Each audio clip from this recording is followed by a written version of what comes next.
जब से मैं जर्मनी आया हूँ, इन ट्रेन स्टेशंस जिन्हें आप बानॉफ कहते हो, इनसे एक अजीब सा रिश्ता बन गया है यार। पहले तो ये शोर भी अजीब लगता था, अब ये शोर सुनाई ही नहीं देता। पहले लगता था कि ये सिर्फ एक नॉइस है, अब लगता है कि यही मेरी लाइफ है। 3 साल हो गए, फैमिली से दूर, नए लोग, नई ज़बान,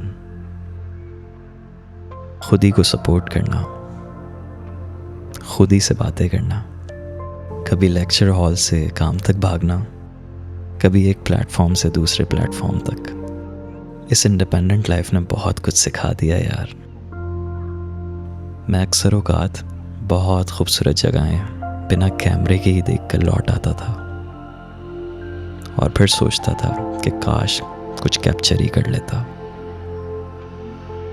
लेकिन आज मैं अपना कैमरा लेकर निकला था कि जहाँ जा रहा हूँ वहाँ कुछ ना कुछ ज़रूर रिकॉर्ड करूँगा। आज मैं माइंस के रोमाशिस थिएटर के स्टेशन पर रुका था। कभी यहाँ रोमन एरा में एक असली थिएटर होता था जहाँ कहानियाँ भी स्टेज्ड होती थीं,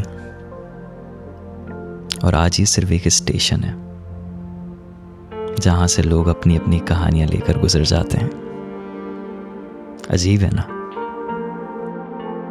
कि वो जगहें जो हमारे प्लान का हिस्सा ही नहीं थी, वो हमें कुछ ज़्यादा ही शेप कर देती हैं। जैसे कि ये सिर्फ एक स्टॉप था, यहाँ आने का तो कोई प्लान ही नहीं था। 20 बार इस स्टेशन से गुजरा हूँ मैं, इसलिए शायद कभी इसे अहमियत ही नहीं दी। लेकिन आज जब यहाँ थोड़ा ठहरना पड़ा तो मुझे ये भी खूबसूरत लगने लगा यार। कभी कभी तो मैं कहानियाँ बताते बताते भी रुक जाता हूँ,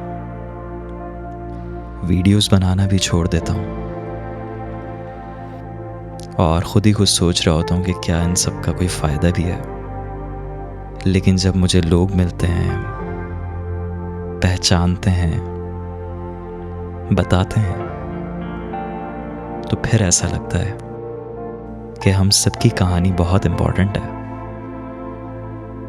अगर हम इसे बताएं तो।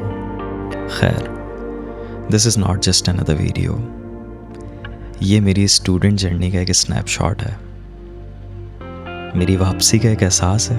मैं फिर से ऑब्जर्व कर रहा हूँ, फिर से कैप्चर कर रहा हूँ और फिर से सीख रहा हूँ कि रियल ग्रोथ तो उन्हीं जगहों पर है जहाँ रुकने का प्लान भी नहीं होता।